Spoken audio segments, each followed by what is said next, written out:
Of course, tonight's results could change the course of the election that we all vote in November. But else does it mean for us here in Arizona? Well, it really could have a big impact on how you vote as we head into our presidential preference election coming up in about 2 weeks. So Kylie is live with more on what we can expect. Good morning. Good morning. We have made it to the Secretary of State's office. We are joined now by Katie Hobbs. She's the top elections official here in Arizona. So we decided it would be appropriate today to meet with her to chat about Arizona's presidential preference elections. First, I want to thank you for getting up a little bit early and joining us this morning. First question, people out there, if they've got an early ballot, should they wait until they turn theirs in case other candidates drop out? Well, people can vote however they want to, but we've already seen the field narrow significantly just in the last 2 days.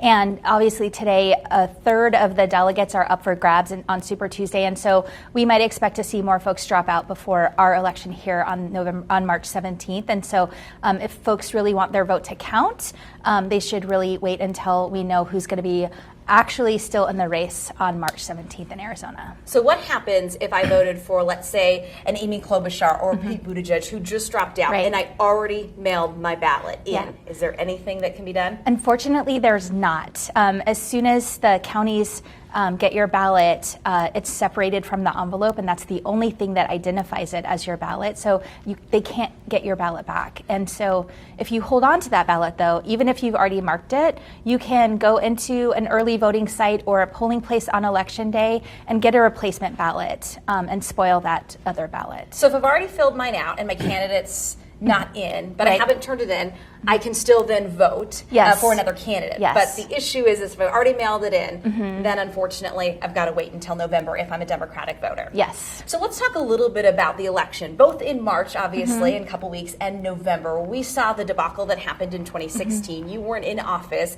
at that point. What has been done? What changes have been made in the last 4 years to ensure that this election runs a lot smoother? Well, I can talk about what we've done since I've been in office, and I think the biggest thing is really focusing on building partnerships with our election partners in the counties.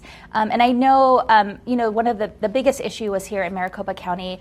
Certainly, County Recorder Fontes learned a lot of lessons from his predecessor in that awful 2016 election, and there's a lot of different things in place. The biggest being that there are more polling places and there's more people checking folks in at polling places. We're also being very, very conscious about making sure voters know who can actually vote in this election, and it's only registered Democrats because it's only a Democratic election. So unfortunately, if you're independent, you don't have the opportunity to cast a ballot. It's only registered Democrats, and so if we make sure that those are the folks showing up, then hopefully that will make things go a lot smoother. Katie Hobbs, we appreciate your time this morning. I'm sure we're going to be chatting with you a lot in the coming months. Again, if you've got that ballot at home and you haven't filled it out, maybe wait a little bit longer to see if the field narrows down in the coming days. We'll send it back to you guys. With all the people relocating to Arizona, it's easy to get confused and think that everybody's eligible to vote in a preference election, right? And then you show up and waste your time. Yeah, totally. So it's an important message, only if you're registered with the party. Kylie, thank you.